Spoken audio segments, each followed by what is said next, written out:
কলিজার টুকরো যুবক ভাই, যুবক বয়স এখন, এই যৌবনকাল ফুরায় গেলে আর পাওয়া যাবে না। মা হারাইলে মা যেমন পাওয়া যায় না, বাবা হারাইলে বাবা যেমন পাওয়া যায় না, যৌবনকালের সময় যদি হারায় যায়, যৌবনকালের সময় কিন্তু আর পাবে না, পাবে না, পাবে না। এই চরমনার ময়দানে কত আল্লাহ ভোলা মানুষ যাওয়ার পর আল্লাহকে চিনে ফেললো। কত গাঁজা মদ খানেওয়ালা মানুষ ওখানে যে গাঁজা মদ খাওয়া ছেড়ে দিয়ে নামাজি হয়ে গেল, প্রমাণ আছে না নাই?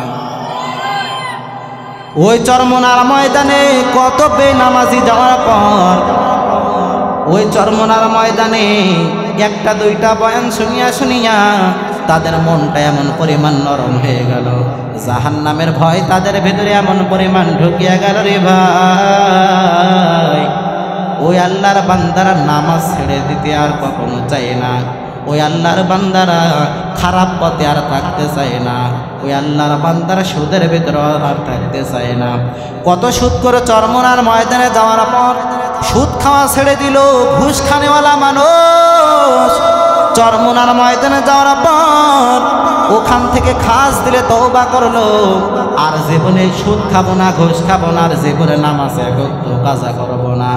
কত দাড়িবিহীন মানুষ চরমনায় যাওয়ার পর দাড়ি তার মুখে উঠে গেল। এরে বান্দা কেন উঠে গেল রে ভাই? আল্লাহর ওলি বুজুর্গ তাদের বয়ান শুনিয়া শুনিয়া শুনিয়া কত যুবক ভাইয়েরা দাড়ি রাখতেছে। শুধু এই না, বাংলার জমিনের ভিতরে একজন আলেমের নাম যদি আমি বলি আপনারা সকলে চিনবেন, যাকে খতিবুল উম্মাহ বলে উপাধি দেওয়া হয়েছে। মুফতি মিজানুর রহমান সাঈদ সাহেব দামাত বারাকাতুহুম, আল্লাহর বান্দা খতিবুল উম্মাহ ও মাওলানা হাফিজুর রহমান সিদ্দিকী সাহেব তাকে খতিবুল উম্মাহ বলে উপাধি দিয়েছে। তার বয়ানগুলো যখন মানুষ শোনে তখন মানুষের চোখ দিয়ে অটোমেটিক পানি ঝরতে থাকে। কেন ঝরতে থাকে রে ভাই? কারণ আল্লাহর বান্দা মনের ভিতরে দরদ নিয়া নিয়া, মায়া নিয়া নিয়া নিয়া, ভালোবাসা নিয়া নিয়া তখন কথা বলতে থাকে। আর যুবক ভাইয়েরা যারা নামাজ পড়তো না, যারা রোজা রাখতো না, যারা ইসলামের শত্রুতা করতো, ইসলামের বিরোধিতা করতো, তারা যখন বয়ানগুলো শোনেন তখন তাদের ওই শক্ত হৃদয়টা, শক্ত মনটা অনেক সময় ঘুরে যায়। চরমনার ময়দানে যখন সৈয়দ মুফতি রেজাউল করিম সাহেব, সৈয়দ মুফতি ফয়জুল করিম সাহেব তারা যখন বয়ান করে তখন কত আল্লাহর বান্দারা আল্লাহ রব্বুল আলামিনের জন্য পাগল পারা হইয়া যায়। যখন জাহান্নামের বয়ান করে তখন আল্লাহর বান্দারা কত আল্লাহর কুতুবরা চিল্লাইতে থাকে। কেন চিল্লাইতে থাকে রে ভাই? কেন লাফাইতে থাকে? জানো না, জানো না? চরমনার ময়দানে যাওয়ার পর এত মানুষ পাগলের মতো কেন লাফায়? কত আল্লাহর বান্দারা হাসি ঠাট্টা করে, মস্করা করে, বলে ওই পাগলগুলো ইচ্ছা করিয়া করিয়া লাফাই, ইচ্ছা করিয়া করিয়া করিয়া এরকম শয়তানি করে, লাফালাফি করে। কিন্তু আপনি একবারও চিন্তা করলেন না, ছোট্ট একটা মজমা যেখানে 10,000 20,000 মানুষের সমাগম, এই মজমার মাঝখান থেকে যখন একজন মানুষ উঠিয়া যখন চলে যাইতে যায় তখন তার অন্তরে এমন পরিমাণ ভয় লাগে, অনেক লজ্জা লাগে, লাগে কে লাগে না? 10,000 মানুষ বসে আছে, তার মাঝখান থেকে আমি একা উঠে যাব, অনেক লজ্জা লাগে। সকলেই মনে মনে কি করবে? হাই হাই দেখো অমুক উঠে যাইতেছে। আসলে উঠে গেলে কেউ তাকে বাধা দিবে না, তারপরেও অন্তরের ভিতরে একটা ভয় কাজ করে, মনের ভিতরে একটা লজ্জা কাজ করে, লজ্জা পায়। কিন্তু আপনি একবারও চিন্তা করলেন না, যেখানে লক্ষ লক্ষ মানুষের সমাগম, এই লক্ষ লক্ষ মানুষের ভিতরে যারা লাফালাফি করে, চিৎ গড়াগড়ি দেয়, এরা কখনো নিজের ব্যক্তিগত ইচ্ছাভাবে করে না। যখন জাহান্নামের বয়ান শুনে তখন নিজেকে আর কন্ট্রোল করতে পারে না, ঠিক কিনা বলো? মাওলার ইশকে জলে আগুন নিভাইলে যে নিভে না, পুড়ে পুড়ে ছাই হইল এই যে পাগলের সিনা, পুড়ে পুড়ে ছাই হইলো এ যে পাগলের সেনা মাওলার ইশকে জ্বলে আগুন নিভাইলে যে নিভে না পুড়ে পুড়ে ছাই হইলো এই যে পাগলের সেনা পুড়ে পুড়ে ছাই হইলো এই যে পাগলের সেনা মাওলা তোমার ভালোবেসে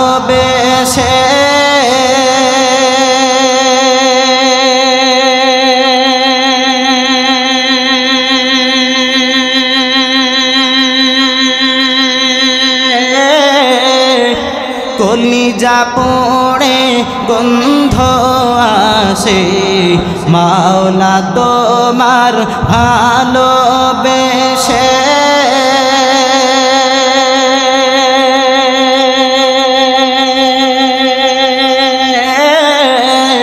কলিজা পড়ে গন্ধ আসে আমি তোমার নূরে যাব মিশে তোমার নূরে যাব মিশে দূরে ঠেলে দিও না পুড়ে পুড়ে ছাই হইলো এ যে পাগলের সেনা পুড়ে পুড়ে ছাই হইলো এ যে পাগলের সেনা মাওলার ইশকে জ্বলে আগুন নিভাইলে যে নিভে না পুড়ে পুড়ে ছাই হইলো এ যে পাগলের সেনা পুড়ে পুড়ে ছাই হইলো এ যে পাগলের সেনা মাওলা তোমার ভালোবেসে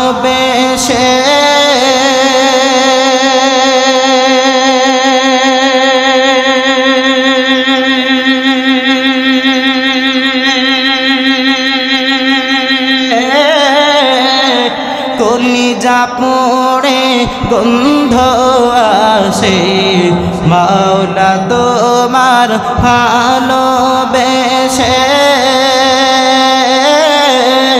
কলিজা পড়ে গন্ধ আসে আমি তোমার নূরে যাব মিশে তোমার নূরে যাব মিশে দূরে ঠেলে দিও না পুড়ে পুড়ে ছাই হইলো এ যে পাগলের সেনা পুড়ে পুড়ে ছাই হইলো এ যে পাগলের সেনা কি বলে তাহলে এমন একটা দামি মজলিস আমরা বসলাম রে ভাই এই মজলিসের দাম এমন গোটা জমিনের ভিতরে আল্লাহর বান্দা ছোট্ট মানুষ বড় মানুষের প্রশংসা করলে বড় মানুষ খুশি হয় বড় মানুষ ছোট্ট মানুষের প্রশংসা করলে ছোট্ট মানুষ খুশি হয় আলেম ওলামা যদি সাধারণ জনগণের প্রশংসা করে জনগণ খুশি হয় সাধারণ জনগণ যদি আলেম ওলামার প্রশংসা করে আলেম ওলামা খুশি হয় তাহলে যে আল্লাহ রব্বুল আলামিন আমাদের প্রশংসা করতেছেন তারপরও দুনিয়ার কোনো মানুষের কাছে না বরং আল্লাহ তাআলার দামি দামি ফেরেশতাদের কাছে তাহলে এই মজলিসটা যে একটা দামি মজলিসের ভিতরে বিন্দু পরিমাণ কোনো সন্দেহ আছে নাকি বলো আপনাদের সামনে সংক্ষেপে আলোচনা করার নিয়তে আমি সূরা মুলকের ২য় নম্বর আয়াত আমি তেলাওয়াত করেছি জমিনের ভিতরে আল্লাহ রব্বুল আলামিন আমাদেরকে পাঠাইলেন কেন পাঠাইলেন? জমিনের ভিতরে আল্লাহ রব্বুল আলামিন মানুষকে বানাইলেন, আবার বানানোর পরে আবার কেন নিয়ে যান? প্রশ্ন আছে না নাই? মানুষ যখন মৃত্যুবরণ করে অনেক সময় মানুষ এমন কথা বলিয়া ফেলে, আল্লাহ রব্বুল আলামিন এত আদর করিয়া করিয়া মানুষ বানাইলো, মানুষ বানানোর পর আবার আল্লাহ রব্বুল আলামিন কেন নিয়ে যায়? এমন প্রশ্ন মানুষ করে কি করে না? করে। কেন আল্লাহ রব্বুল আলামিন নিয়ে যায় জানার দরকার আছে না নাই? সবাই কি জানে? সবাই জানে না। আল্লাহ রব্বুল আলামিন কেন আল্লাহ রব্বুল আলামিন মানুষকে নিয়ে যায় এটা জানার আগে কেন পাঠাইলেন এটা জানার প্রয়োজন। আল্লাহ রব্বুল আলামিন জানায় দেন, আল্লাযী খালাকাল মাউতা ওয়াল হায়াতা লিয়াবলুয়াকুম আইয়ুকুম আহসানু আমালা ওয়া হুয়াল আজিজুল গফুর।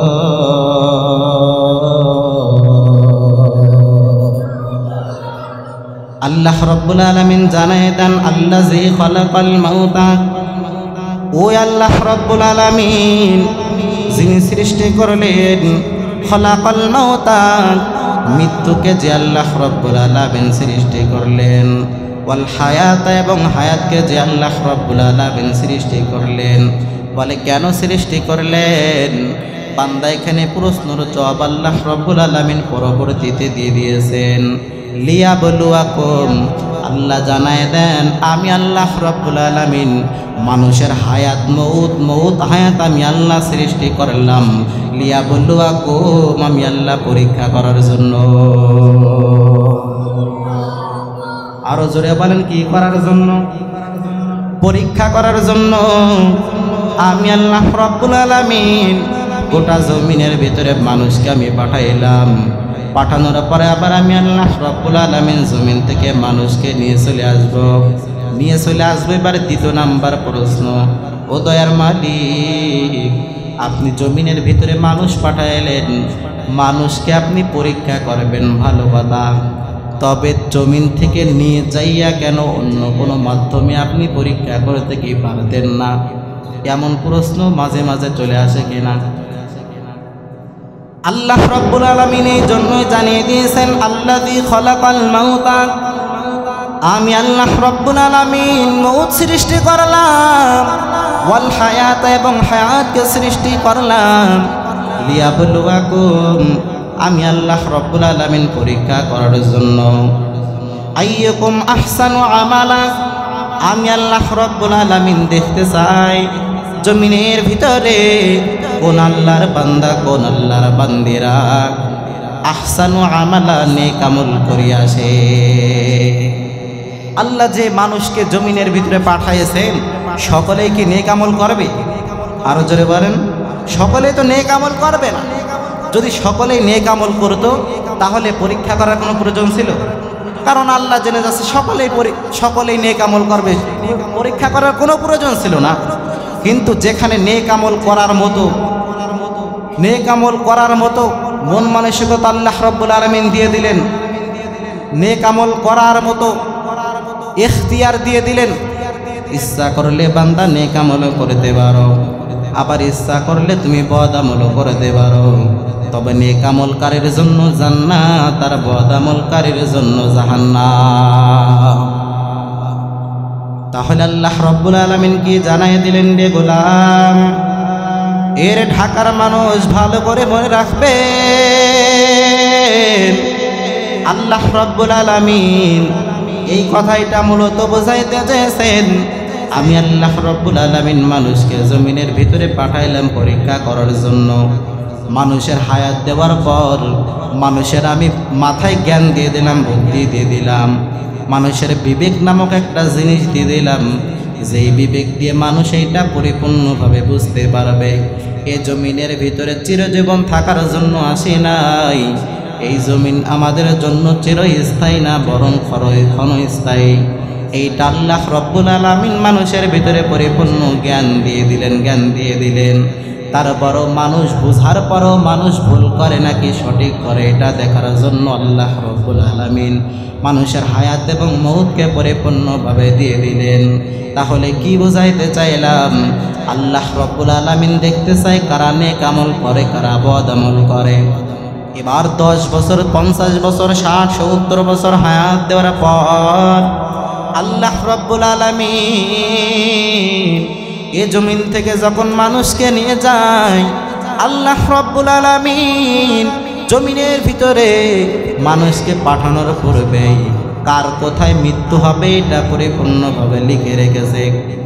কার মৃত্যু হবে চলা অবস্থায়, কার মৃত্যু হবে বসা অবস্থায়, কার মৃত্যু হবে কাজ করা অবস্থায়, কার মৃত্যু হবে গাড়ির অ্যাক্সিডেন্টের ভিতরে, কার মৃত্যু হবে ঘুমের ভিতরে। আল্লাহ রব্বুল আলামিন পরিপূর্ণ লিখে রেখেছেন।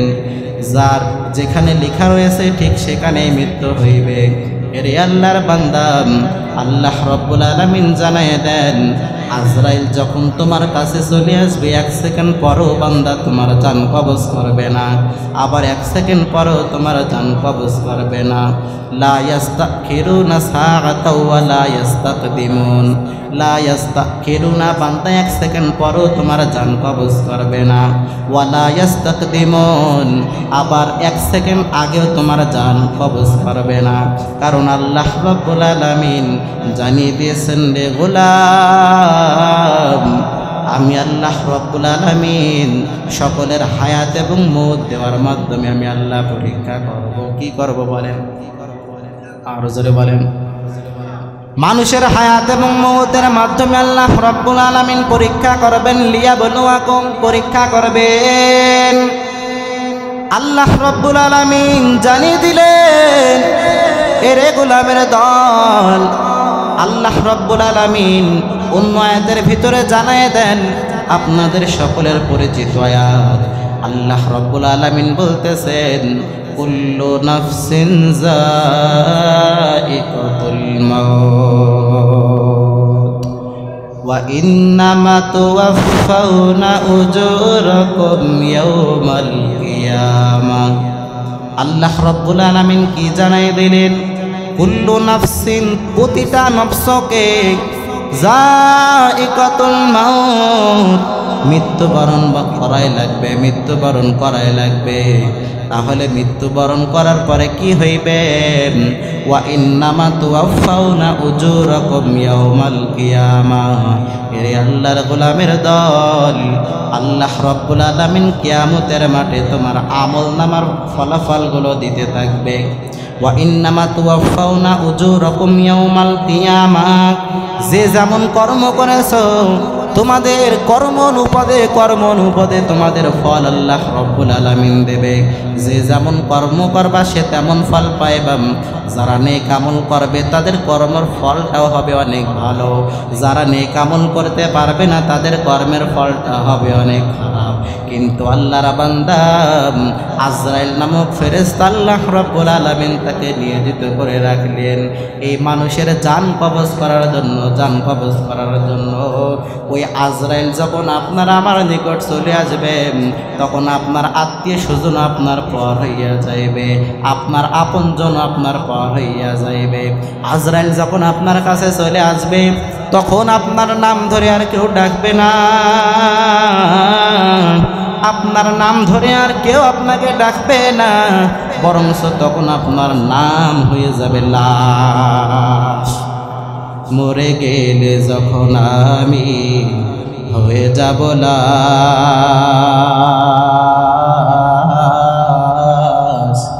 বন্ধু বান্ধব ছেড়ে দিবে তখন আমার পাশ।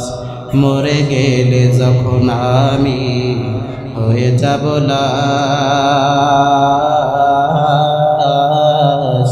বন্ধু বান্ধব ছেড়ে দিবে তখন আমার পাশ। কেউ বলবে বাস কাটো অতি তাড়াতাড়ি,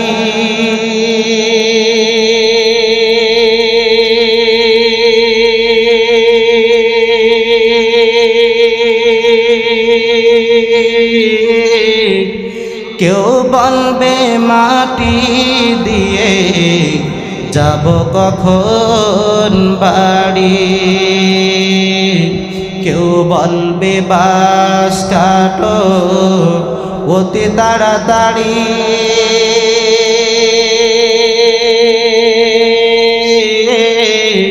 কেউ বলবে মাটি দিয়ে যাব কখন বাড়ি।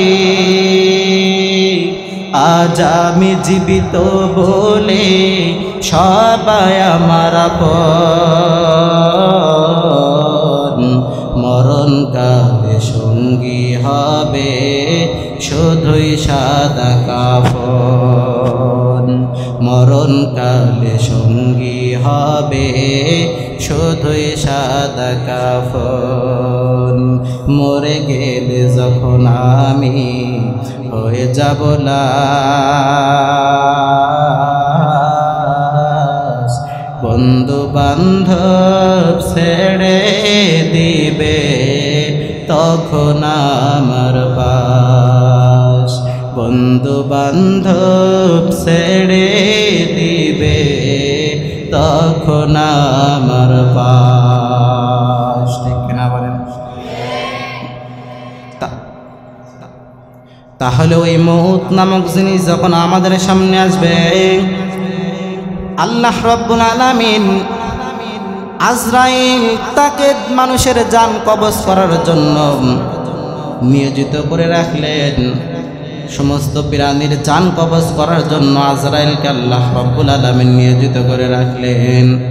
এই জান কবজ শুধু আমাদের করবে বিষয়টা এমন না, এই জান কবজের পিছন থেকে আমাদের পয়গম্বর আরবি সাল্লাল্লাহু আলাইহি ওয়াসাল্লাম তিনিও কিন্তু রেহাই পান নাই।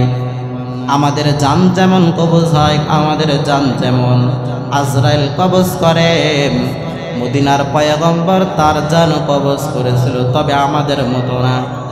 পয়গম্বর আরবি সাল্লাল্লাহু আলাইহি ওয়াসাল্লাম আল্লাহ রাব্বুল আলামিন আজরাইলকে যখন ডাক দিয়ে বললেন, হে আজরাইল, আমার বন্ধু পয়গম্বরের কাছে যাও, পয়গম্বরের কাছে যে জানায় দাও, পয়গম্বর আল্লাহ রাব্বুল আলামিন স্বয়ং নিজে আপনাকে সালাম জানায়েছে। আল্লাহ রাব্বুল আলামিন সালাম জানায়েছে, আপনি কেমন আছেন জানতে চেয়েছে। পয়গম্বর জবাব দেওয়ার পর পয়গম্বর তাকে এবার জানাই দিল, হে পয়গম্বর, আল্লাহ রাব্বুল আলামিন জানাই দিয়েছেন আপনি যদি অনুমতি দেন তাহলে আমি আপনার জানটাকে কবজ করব। আজরাইল তখন জানাই দিল, হে পয়গম্বর, গোটা জমিনের ভিতরে আদম সন্তান যারা আছে সমস্ত মানুষের জান কবজ করার দায়িত্ব আমাকে আল্লাহ রাব্বুল আলামিন দিয়েছেন, তবে আমি কারোর জান কবজ করার আগ মুহূর্তে কারোর কাছ থেকে অনুমতি নেই না, কারোর কাছ থেকে বিন্দু পরিমাণ অনুমতি নেই না। কারণ আল্লাহ রাব্বুল আলামিন প্রতিটা মানুষের নির্ধারিত একটা মেয়াদ রেখে দিয়েছেন, সময় রেখে দিয়েছেন। যার যখন মেয়াদ শেষ হইয়া যায়, যার যখন হায়াতের সময় শেষ হইয়া যায়, আমি মালাকুল মউত তার সামনে যে হাজির হইয়া যাই, এক সেকেন্ড দেরিও হয় না, এক সেকেন্ড আগেও হয় না। লা ইস্তাখিরুনা সাআতাও ওয়া লা ইস্তাকদিমুন।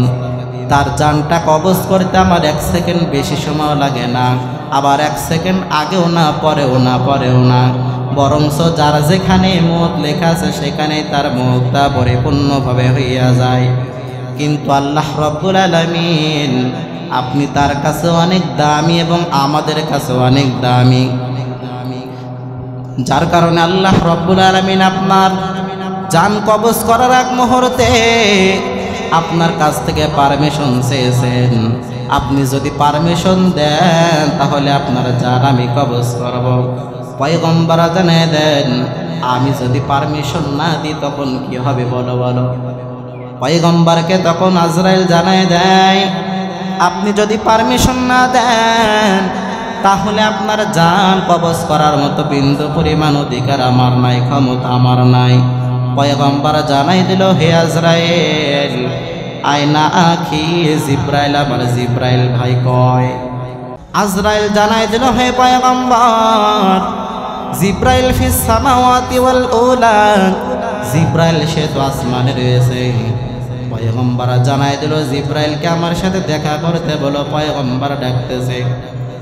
জিব্রাইলকে যখন বলল, জিব্রাইল পয়গম্বরের সামনে আসার পর জিব্রাইলের চোখের ভিতরেও পানি, অপরদিকে পয়গম্বরের চোখের ভিতরে পানি,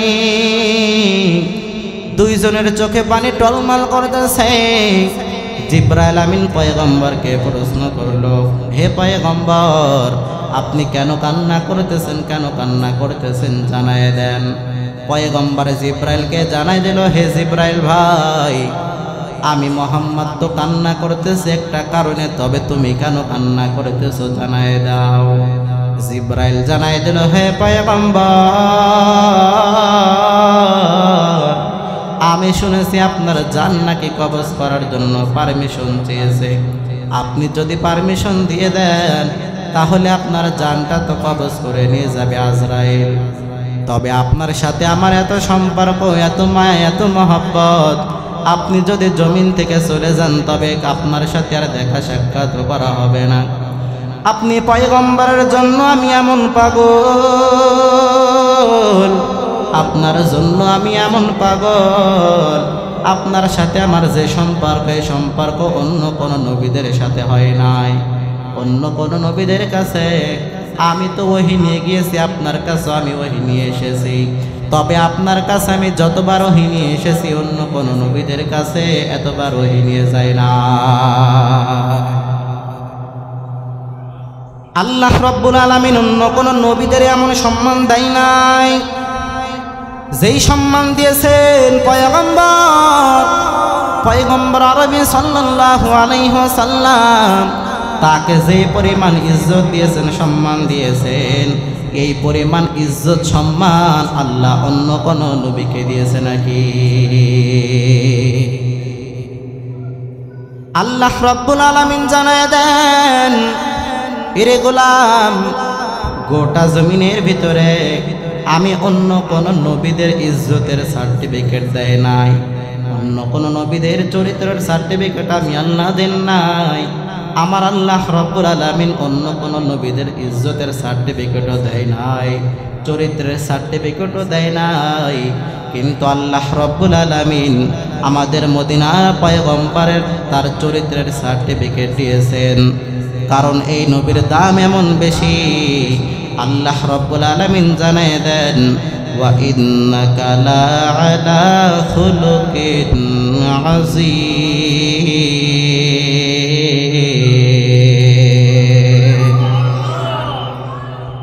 আল্লাহ রাব্বুল আলামিন জানায় দিতেছেন যেই নবীর সম্মান অনেক বেশি, যেই নবীর দাম অনেক বেশি আযীম, যেই নবীর চরিত্রের ভিতরে বিন্দু পরিমাণ কোনো দাগ নাই, এমন একজন দামি নবী আল্লাহ রাব্বুল আলামিন এমন একজন দামি নবী আপনাকে বানাইলেন।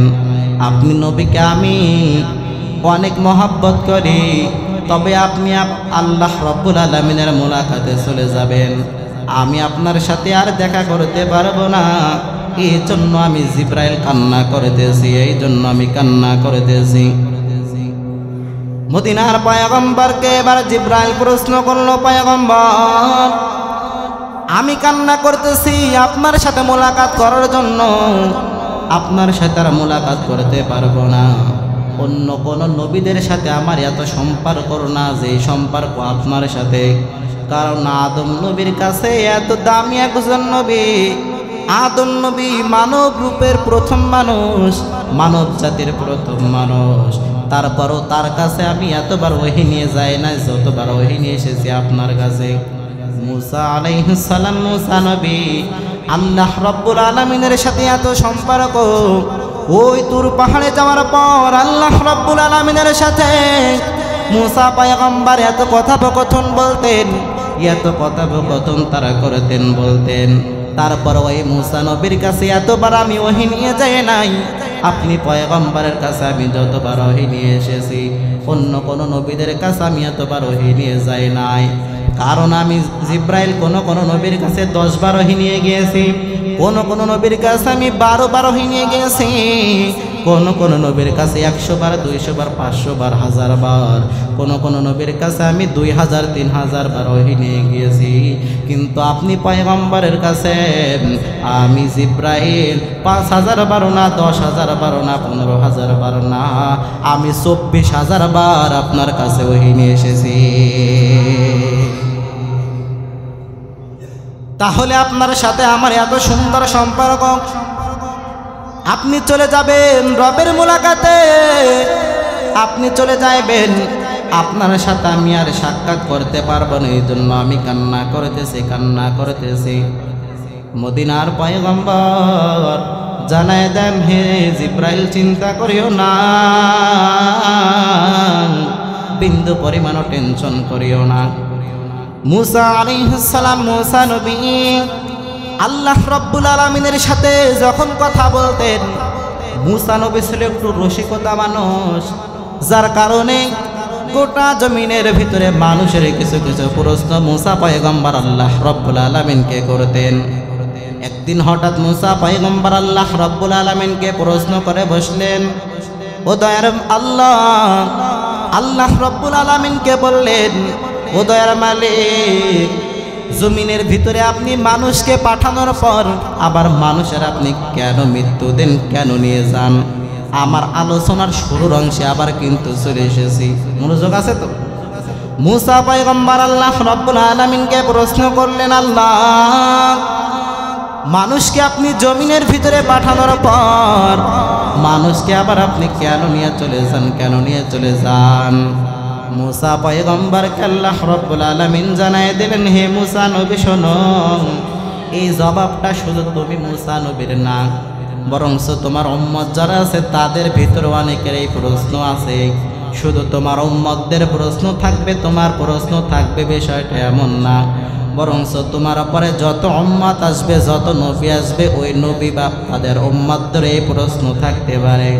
সুতরাং এর জবাব আমি এমনভাবে দেব, যেইভাবে দিলে শুধু তুমি বুঝতে পারবে বিষয়টা এমন না, বরং আমি এমনভাবে জবাবটা দিতে চাই যেইভাবে জবাব দিলে তুমিও জবাব পেয়ে যাইবা, তোমার উম্মতরাও জবাব পেয়ে যাবে, তোমার পরে যেই নবী আসবে সেই নবীও জবাব পেয়ে যাইবে, সেই নবীর উম্মতেরও জবাব পেয়ে যাইবে। এটা একটা ভালো দিক কিনা? আল্লাহ রাব্বুল আলামিন মুসা পয়গম্বরকে বললেন, হে মুসা পয়গম্বর, জমিনের ভিতরে তুমি কিছু আবাদ ফসল লাগাও, তুমি একটা বীজ বপন করো, কিছু আবাদ ফসল তুমি জমিনের ভিতরে লাগাও। জমিনের ভিতরে যখন আবাদ ফসলগুলো লাগাইলো, আবাদ ফসল লাগানোর ভিতরে মুসা পয়গম্বর লাগাইলো গম। কি বলেন? গম। গম চেনেন আপনারা? ঢাকায় কি বলে? আমাদের যশোরে গম বা গম বলে, আপনারা গম চেনেন? আরো জোরে বলেন। মুসা নবী জমিনের ভিতরে গম গাছ লাগাইলো, লম্বা জমিন, গম গাছ লাগানোর পর ওই গম যখন গাছে হওয়ার পর গাছ যখন পেকে গেল, গম যখন পেকে গেল, এমত অবস্থায় মুসা নবী গমের আগা থেকে কেটে কেটে বাড়িতে নিয়ে গেল। বাড়িতে নিয়ে যাওয়ার পর গমগুলো পৃথক করলো এবং গমের খোসা বা ছোবলাগুলো পৃথক করলো। আল্লাহ রাব্বুল আলামিন প্রশ্ন করলেন, হে মুসা পয়গম্বর, গম গাছ লাগাইলে জমিনের ভিতরে, তবে গম গাছ বাড়িতে কেন কেটে নিয়ে গেলে? আবার নিয়ে যাওয়ার পর গম পৃথক করলা, গম থেকে তার আশপাশ ছোলাগুলো আলাদা করে ফেললা, ছোবলা আলাদা করে ফেললা, ময়লা আলাদা করে কেন ফেললা? মুসা পয়গম্বর আল্লাহ রাব্বুল আলামিনকে জানায় দেন, হে মালিক, ওই জমিনের ভিতরে আমি যে আবাদ ফসলটা লাগাইলাম, ফসলটা যদি আমি বাড়ির ভিতরে নিয়ে আসার পর আমি এই ফসল যদি আমি সুন্দরভাবে আমি যদি রাখতে চাই, এই ফসলের মান মর্যাদা যদি আমি পরিপূর্ণভাবে দিতে চাই, তবে এখান থেকে গম আমার আলাদা অবশ্যই করা লাগবে, যেটা ময়লা সেইটা আলাদা করা লাগবে, আবার যেটা ভালো গম সেটা আমার পৃথক করা লাগবে, আলাদা করা লাগবে। আমি যদি এইগুলো পরিষ্কার করে যদি পৃথক করে করে যদি না রাখতে পারি, তাহলে আমি এই গম থেকে কোনো ফায়দা নিতে পারবো না। যার কারণে এই গমের ভিতরে কোনটা আমি খেতে পারবো, কোনটা খাওয়ার উপযুক্ত, এইটা পৃথক করার জন্য আমার প্রয়োজন হয়েছে গমগুলো মাঠ থেকে জমিন থেকে কেটে নিয়ে আসে বাড়ির ভিতরে পরিষ্কার করার পর, পরিষ্কার করে গম আমি আলাদা করে ফেললাম, ময়লা আলাদা করে ফেললাম। এখন আমি আসল ফলনটা আমি পেয়ে গেলাম, কোনটা আমি খাওয়ার উপযুক্ত, কোন গমটা খাওয়ার উপযুক্ত, এটা আমি পেয়ে গেছি। আল্লাহ রাব্বুল আলামিন বললেন, হে মুসা পয়গম্বর, জবাব এখন আমি আর দেব না, জবাব তুমি নিজেই দিবা। হে মুসা পয়গম্বর, গমটা যদি তুমি বাসার ভিতরে না নিয়ে আসা, যদি তুমি জমিনের ভিতরে রাইখা দিতা, তবে তুমি এই গমের ভিতরে ভালো মন্দ কোনটা খাওয়ার উপযুক্ত, কোনটা খাওয়ার উপযুক্ত না, তুমি পৃথক করতে পারতে না। কোনটা খাওয়ার উপযুক্ত, কোনটা ফেলে দেওয়ার উপযুক্ত তুমি পৃথক করতে পারতে না। ঠিক আমি আল্লাহ রব্বুল আলামিন জমিনের ভিতরে মানুষের হায়াত দিলাম, আবার মৌত দিলাম এই জন্য যেন আমি আল্লাহ রব্বুল আলামিন দেখতে পারি কারা আহসানু আমালা, কারা নেক আমল করিয়া আসে, আবার কারা বদ আমল করিয়া আসে। যারা নেক আমল করে আসবে তারা ওই গমের মতো, আর যারা বদ আমল করে আসবে তারা ওই গমের শুকলা বা খোসা বা ময়লার মতো। গমের ছোলা বা খোবলা, গমের ওপরের খোসার যেমন কোনো মূল্য নাই, কিন্তু ভিতরে গমের অনেক মূল্য। এই গমটা যেমন খাবার উপযুক্ত, এই গমটা যেমন খাবারের উপযুক্ত, এই গমের দাম যেমন বেশি। যারা জমিনের ভিতরে নেক আমল করে আসবে পরিপূর্ণ ঈমান এনে আহসানু আমালা, যারা নেক আমল করে আসবে তাদেরও দাম অনেক বেশি। সুতরাং কি বুঝাইতে চাইলাম, মুসা পয়গম্বর জানাই দিল, ও মালিক, আমার প্রশ্নের জবাব আপনার আর ভেঙ্গে সুন্দরভাবে বুঝিয়ে দেওয়া লাগবে না, বরং আপনি আমাকে এমনভাবে বুঝাইলেন এই বুঝের থেকে আর ভালো সুন্দর বোঝানোর মতো ক্ষমতা কারণ নাই। তাহলে আল্লাহ রাব্বুল আলামিন কি জানাই দিলেন রে মানুষ? আল্লাহ রাব্বুল আলামিন জমিনের ভিতরে মানুষকে পাঠাইলেন একমাত্র আহসানু আমালা, কারা নেক আমল করে আসে।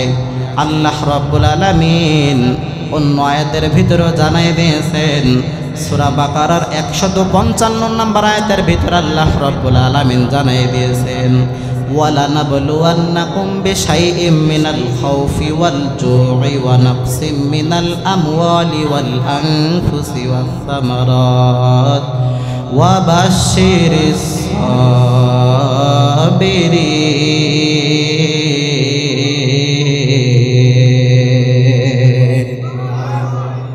আল্লাহ রাব্বুল আলামিন জানায় দিলেন, ওয়ালানাবলুওয়ান্নাকুম বিশাইইম মিনাল খাউফ, ওয়ালানাবলুওয়ান্নাকুম, আমি আল্লাহ রাব্বুল আলামিন অবশ্যই তোমাদেরকে আমি আল্লাহ পরীক্ষা করব বিশাইইম, কিছু জিনিসের মাধ্যমে।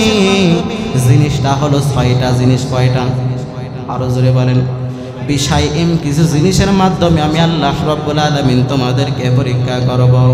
1 নম্বরে আল্লাহ রাব্বুল আলামিন জানিয়ে দিলেন, মিনাল খাউফ, আমি আল্লাহ রাব্বুল আলামিন তোমাদেরকে ভয়ের মাধ্যমে পরীক্ষা করব। কোন আল্লাহর বান্দার ভিতরে আমি আল্লাহ রাব্বুল আলামিনের পরিপূর্ণ ভয় আছে?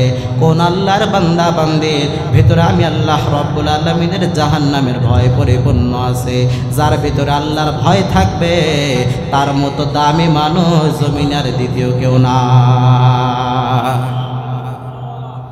কারণ যার ভিতরে আল্লাহ রাব্বুল আলামিনের তাকওয়া থাকবে, ভয় থাকবে, ওই আল্লাহর বান্দা বান্দি জীবনে নামাজ কাজা করতে পারে না। যে আল্লাহর বান্দা বান্দির ভিতরে আল্লাহ রাব্বুল আলামিনের পরিপূর্ণ তাকওয়া থাকবে, ভয় থাকবে, ওই আল্লাহর বান্দা সুদের কারবারি বান্দা করতে পারে না। ওই আল্লাহর বান্দা ঘুষও খাইতে পারে না। এই জন্য আল্লাহ রব্বুল আলামিন মানুষের পরীক্ষা করবে ভয়ের মাধ্যমে, মিনাল খৌফ, ভয়ের মাধ্যমে আল্লাহ রব্বুল আলামিন পরীক্ষা করবেন। আল্লাহ রব্বুল আলামিন দেখতে চান কোন আল্লাহর বান্দা বান্দির ভিতরে আল্লাহ রব্বুল আলামিনের পরিপূর্ণ ভয় আছে। যার ভিতরে ভয় থাকবে তার দাম অনেক গুণে বেশি। কিন্তু আমাদের ভিতরে বর্তমানে আল্লাহর ভয় নাই, নামাজও পড়ি আবার সুদও খায়, আছে না নাই? আরো জোরে বলেন। হেরে ঢাকার মানুষ ভালো করে মনে রাখবে,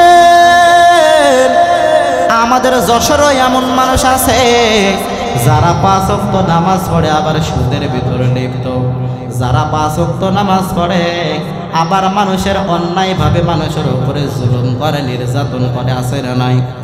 আরো জোরে বলেন। 5 ওয়াক্ত নামাজ পড়ে, হাজী সাহেব নামাজও পড়ে, রোজা রাখে, সুদও খায়। হাজী সাহেব মানুষ সত্র এলাকার ভিতরে সকলে সম্মান করে, শ্রদ্ধা করে।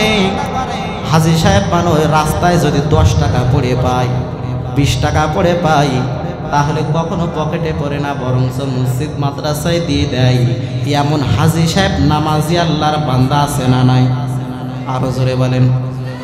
ওই হাজী সাহেব 5 ওয়াক্ত নামাজ পড়নেওয়ালা 10 টাকা পাইলে, 50 টাকা পাইলে, 100 টাকা পাইলে মাদ্রাসাতে দিয়ে দেয়, মসজিদে দিয়ে দেয়।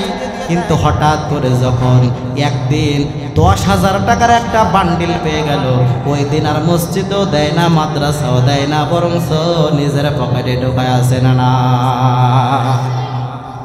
তাহলে আল্লাহর তাকওয়া ভয় আছে নাকি বলেন? আল্লাহর তাকওয়া নাই, আল্লাহর ভয় নাই।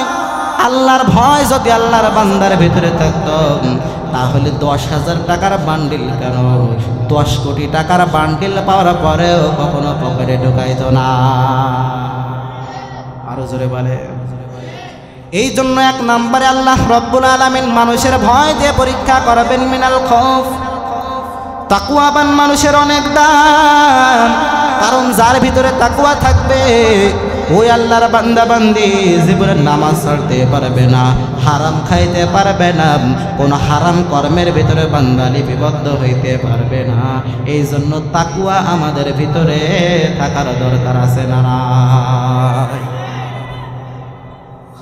আল্লাহর ওলি বুজুর্গ 2 জন মুরিদকে পরীক্ষা করার জন্য, 2 জন মুরিদের ভিতরে কোন মুরিদের ভিতরে আল্লাহ রব্বুল আলামিনের তাকওয়া আছে, ভয় আছে, এটা পরীক্ষা করার জন্য কিতাবের ভিতরে পড়লাম, ঘটনা এনেছেন। আল্লাহর ওলি বুজুর্গ 2টা মুরিদের হাতে, 2 জনের হাতে একটা করিয়া একটা মুরগি এবং একটা ছুরি দিয়ে দিল। 2 জন মুরিদের কাছে 2টা ছুরি এবং 2টা মুরগি দিয়ে দেওয়ার পর আল্লাহর ওলি বুজুর্গ জানাই দিল, ও 2 মুরিদ আমার, তোমরা এই মুরগিটা এমন জায়গায় যে জবাই করবা, যেই জায়গায় তোমাদের কেউ দেখতে পাবে না, জায়গায় গিয়ে মুরগিটা তোমরা জবাই করে নিয়ে আসো। গভীর মনোযোগ দেন। 2 বুজুর্গ এবার ছুরি এবং মুরগি নিয়ে একজন চলে গেল ডানে আর একজন চলে গেল বাঁয়ে। 1 মুরিদ গভীর জঙ্গলের ভিতরে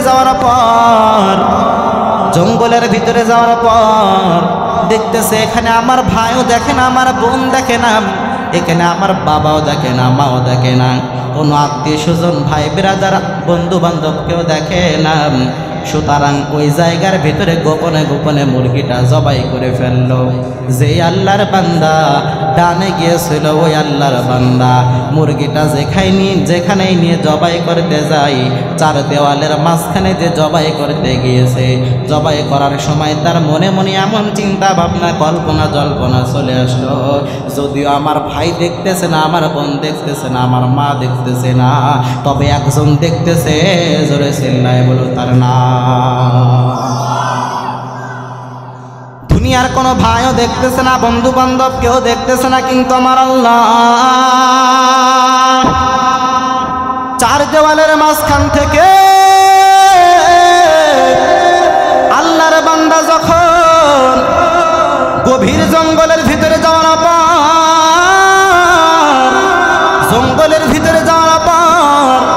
ওই গভীর জঙ্গলের ভিতরে যাইয়া যখন জবাই করবে, এমত অবস্থায় আল্লাহর বান্দার ভিতরে চিন্তা আসলো, আমার ভাইও দেখতেছে না, আমার বাবাও দেখতেছে না, আমার মাও দেখতেছে না, আমার বোনও দেখতেছে না, আমার কোনো বন্ধু বান্ধব দেখতেছে না, কেউ দেখতেছে না, কিন্তু আমার আল্লাহ রব্বুল আলামিন এমন বান্দা বান্দিরা যেখানে যাওয়ার পর, যত গভীরে যাওয়ার পর, যত গোপন জায়গায় যাওয়ার পর যে কোনো ভালো কাজ করলেও আল্লাহ রব্বুল আলামিন দেখতে পান, আল্লাহ রব্বুল আলামিন দেখতে পান। কোনো আল্লাহর বান্দা, কোনো আল্লাহর বান্দি যদি কোনো গোপন জায়গার ভিতরে যাওয়ার পর যতই খারাপ কাজ করুক না কেন, যতই ভালো কাজ করুক না কেন, দুনিয়ার কোনো সিসিটিভির ফুটেজ যদি না ওঠে, দুনিয়ার কোনো মানুষের নজরেও যদি এটা না পড়ে, তবে আমার আল্লাহ রব্বুল আলামিনের নজরে পড়ে কি পড়ে না? আল্লাহর বান্দা মুরিদ একজন মুরগি জবাই করে নিয়ে আসে, বুজুর্গের সামনে হাজির হলো। অপর আল্লাহর বান্দা বুজুর্গ ওই মুরিদ মুরগি জবাই না করিয়া হাজির হয়ে গেল। আল্লাহর ওলি বুজুর্গ জানাই দিল, মুরিদ আমার, তুমি মুরগিটা জবাই করেছো, তুমি মুরগিটা জবাই করতে পারলে না কেন, বিস্তারিত জানায় দাও।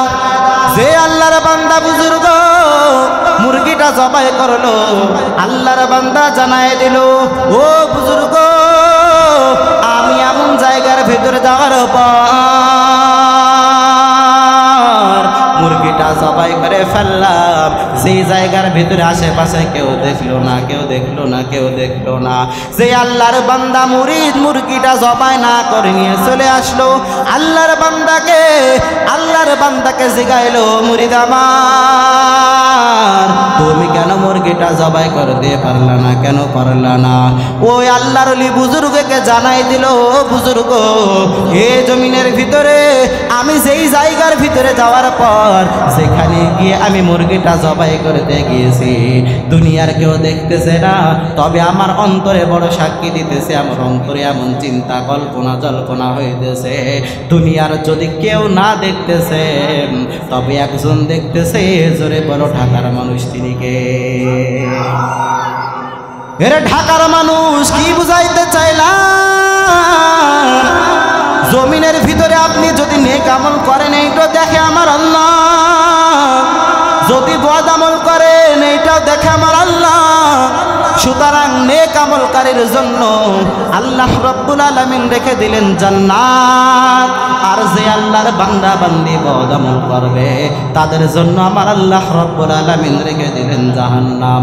সুতরাং এই জমিনের ভিতরে যতটুক সময় আল্লাহ রব্বুল আলামিন হায়াত আমাদেরকে দিয়েছেন, আল্লাহর বান্দা এই মূল্যবান হায়াতের সময়গুলো ভালো কাজে লাগানোর দরকার আছে না? এরে আল্লাহর গোলাম, ও কলিজার টুকরো যুবক ভাই, যুবক বয়স এখন, এই যৌবনকাল ফুরায় গেলে আর পাওয়া যাবে না। মা হারাইলে মা যেমন পাওয়া যায় না, বাবা হারাইলে বাবা যেমন পাওয়া যায় না, যৌবনকালের সময় যদি হারায় যায়, যৌবনকালের সময় কিন্তু আর পাবে না, পাবে না, পাবে না। স্ত্রী হারাইলে স্ত্রী পাইবে, টাকা হারাইলে টাকা পাইবে, কিন্তু যৌবনকালের মূল্যবান সময় যদি হারায় যায়, এই মূল্যবান সময় আর কোশ্চেন কালেও পাওয়া যাবে না।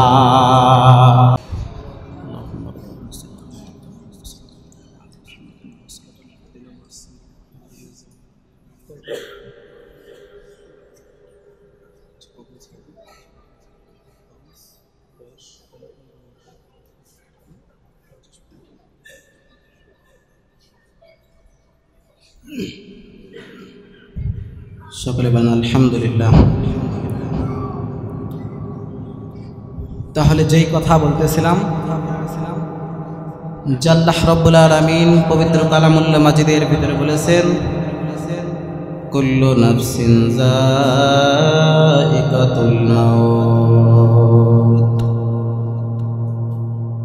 প্রতিটা প্রাণীকে, প্রতিটা নফসকে আল্লাহ রাব্বুল আলামিন মৃত্যুবরণ দেবে। সুতরাং হে যুবক ভাই, মৃত্যুবরণ আপনারও করা লাগবে, আমাকেও করা লাগবে। কিন্তু এই যৌবনকালের সময় থাকাকালীন যৌবনকালের বান্দা পরিপূর্ণ মূল্যায়ন করা লাগবে। কারণ যৌবনকালের সময় যখন শেষ হয়ে যাইবেন তখন কিন্তু আর এই যৌবনকালের মূল্যবান সময় পাওয়া যাবে না। যার কারণে ওলামায়ে কেরাম আপনাদেরকে হাতে ধরে ধরে পায়ে ধরে ধরে আপনাদেরকে বোঝানোর চেষ্টা করে, যুবক ভাই, জাহান্নামের আগুনের পথ থেকে ফিরে চলে আসো জান্নাতের পথে। যদি তোমরা ঈমানটা পরিপূর্ণ করিয়া করিয়া করিয়া গুনাহ থেকে বেঁচে থাকিয়া পরিপূর্ণ নেক আমল করিয়া করিয়া যদি তোমরা চলতে পারো, তাহলে তোমাদের জন্য জান্নাতের বাগান আল্লাহ রাব্বুল আলামিন রেখে দিয়েছেন। যে জান্নাতের বাগানের মতো এত দামি বাগান জমিনের ভিতরে কোথাও আছে নাকি বলেন? কোথাও নাই। এমন একটা দামি বাগান আল্লাহ রাব্বুল আলামিন জান্নাতের জন্য রেখে দিলেন। এই দামি বাগানে যদি আপনি আমি যাইতে চাই, তাহলে জমিন থেকে আপনাকে আমাকে পরিপূর্ণ ঈমানদার হইয়া আল্লাহ রাব্বুল আলামিনের তাকওয়া পরিপূর্ণ নিজেদের ভিতরে লালন করিয়া রাখিয়া রাখিয়া চলতে হবে। কারণ আল্লাহ রাব্বুল আলামিন জানায় দেন, ইন্না আকরামাকুম ইনদাল্লাহি আতকাকুম। যার ভিতরে আল্লাহ রাব্বুল আলামিনের তাকওয়া থাকবে, আল্লাহ রাব্বুল আলামিনের ভয় থাকবে, তার থেকে দামি মানুষ দুনিয়ার ভিতরে আর কেউ নাই। এই জন্য ওলামায়ে কেরাম আপনার আমার হাতে ধরে পায়ে ধরে ধরে ডাকতেন। কিছুদিন পরে ওই বরিশাল চরমনার ময়দানে এই মাসের রানিং মাসের ফেব্রুয়ারির 28, 29 এবং মার্চের 1 তারিখে এই মহাসমাবেশ বিরাট ওয়াজ মাহফিল ও হালকায় জিকিরের আয়োজন করেছে ওলামায়ে কেরামের বড় এক মজমা। যে মজমার ভিতরে যখন আপনি যাইবেন, আপনার অন্তরটা যতই শক্ত থাকুক না কেন, আপনার মনটা যতই শক্ত থাকুক না কেন, আল্লাহর ওলিদের বয়ান যখন আপনি শুনবেন, তখন আপনার পাথরের মতো শক্ত দিলটাও কিন্তু নরম হইবে। কারণ এই চরমনার ময়দানে যখন আল্লাহর বান্দারা যায়, এই চরমনার ময়দানে কত আল্লাহ ভোলা মানুষ যাওয়ার পর আল্লাহকে চিনে ফেললো। কত গাঁজা মদ খানেওয়ালা মানুষ ওখানে যে গাঁজা মদ খাওয়া ছেড়ে দিয়ে নামাজি হয়ে গেল, প্রমাণ আছে না নাই? ওই চরমনার ময়দানে কত বেনামাজি যাওয়ার পর ওই চরমনার ময়দানে একটা দুইটা বয়ান শুনিয়া শুনিয়া তাদের মনটা এমন পরিমাণ নরম হয়ে গেল, জাহান্নামের ভয় তাদের ভেতরে এমন পরিমাণ ঢুকিয়া গেল রে ভাই। ওই আল্লাহর বান্দারা নামাজ ছেড়ে দিতে আর কখনো চায় না। ওই আল্লাহর বান্দারা খারাপ পথে আর থাকতে চায় না। ওই আল্লাহর বান্দারা সুদের ভেতরে আর থাকতে চায় না।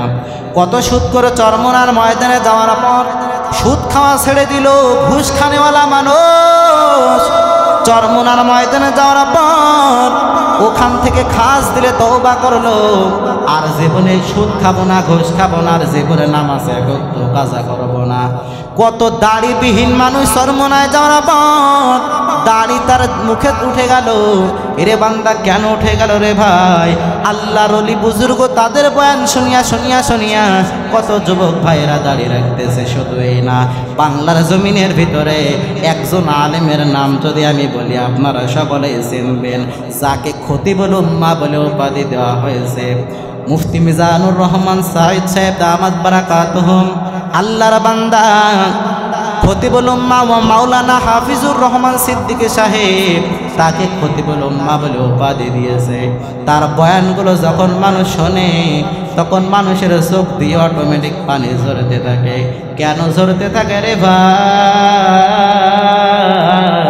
কারণ আল্লাহর বান্দা মনের ভিতরে দরদ নিয়া নিয়া, মায়া নিয়া নিয়া নিয়া, ভালোবাসা নিয়া নিয়া যখন কথা বলতে থাকে।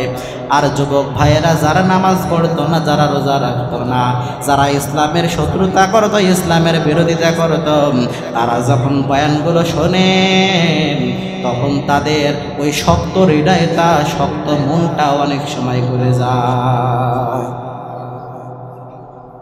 চরমনার ময়দানে যখন সৈয়দ মুফতি রেজাউল করিম সাহেব, সৈয়দ মুফতি ফয়জুল করিম সাহেব তারা যখন বয়ান করে, তখন কত আল্লাহর বান্দারা আল্লাহ রব্বুল আলামিনের জন্য পাগল পারা হইয়া যায়। যখন জাহান্নামের বয়ান করে, তখন আল্লাহর বান্দারা কত আল্লাহর কুতুবরা চিল্লাইতে থাকে। কেন চিল্লাইতে থাকে রে ভাই, কেন লাফাইতে থাকে জানো না? জানো না চরমনার ময়দানে যাওয়ার পর এত মানুষ পাগলের মতো কেন লাফায়? কত আল্লাহর বান্দারা হাসি ঠাট্টা করে, মস্কারা করে, বলে ওই পাগলগুলো ইচ্ছা করিয়া করিয়া লাফাই, ইচ্ছা করিয়া করিয়া করিয়া এরকম শয়তানি করে, লাফালাফি করে। কিন্তু আপনি একবারও চিন্তা করলেন না, ছোট্ট একটা মজমা যেখানে 10,000 20,000 মানুষের সমাগম, এই মজমার মাঝখান থেকে যখন একজন মানুষ উঠিয়া যখন চলে যাইতে যায়, তখন তার অন্তরে এমন পরিমাণ ভয় লাগে, অনেক লজ্জা লাগে। লাগে কে লাগে না? 10,000 মানুষ বসে আছে, তার মাঝখান থেকে আমি একা উঠে যাব, অনেক লজ্জা লাগে। সকলেই মনে মনে কি করবে, হাই হাই দেখো অমুক উঠে যাইতেছে। আসলে উঠে গেলে কেউ তাকে বাধা দিবে না, তারপরও অন্তরের ভিতরে একটা ভয় কাজ করে, মনের ভিতরে একটা লজ্জা কাজ করে, লজ্জা পায়। কিন্তু আপনি একবারও চিন্তা করলেন না, যেখানে লক্ষ লক্ষ মানুষের সমাগম, এই লক্ষ লক্ষ মানুষের ভিতরে যারা লাফালাফি করে, চিৎ গড়াগড়ি দেয়, এরা কখনো নিজের ব্যক্তিগত ইচ্ছাভাবে করে না। যখন জাহান্নামের বয়ান শোনে, তখন নিজেকে আর কন্ট্রোল করতে পারে না। ঠিক কিনা বলো? মাওলার ইশকে জলে আগুন নিভাইলে যে নিভে না, পুড়ে পুড়ে ছাই হইলো এই যে পাগলের সেনা, পুড়ে পুড়ে ছাই হইলো এই যে পাগলের সেনা। মাওলার ইশকে জলে আগুন নিভাইলে যে নিভে না, পুড়ে পুড়ে ছাই হইলো এই যে পাগলের সেনা, পুড়ে পুড়ে ছাই হইলো এই যে পাগলের সেনা। মাওলা তোমার ভালোবেসে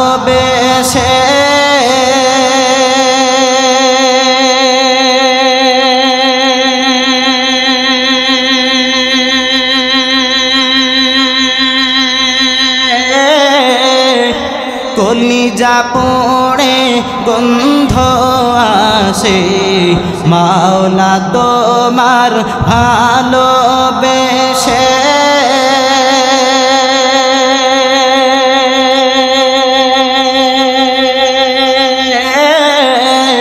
কলিজা পড়ে গন্ধ আসে।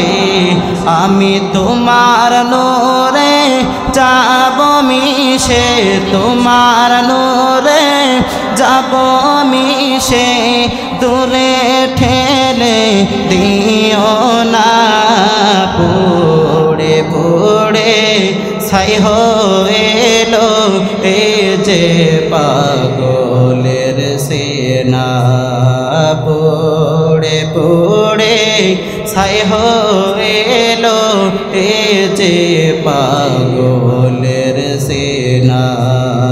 মাওলার ইশকে জলে আগুন নিভাইলে যে নিভে না, পুড়ে পুড়ে ছাই হইলো এই যে পাগলের সেনা, পুড়ে পুড়ে ছাই হইলো এই যে পাগলের সেনা। মাওলা তোমার ভালোবেসে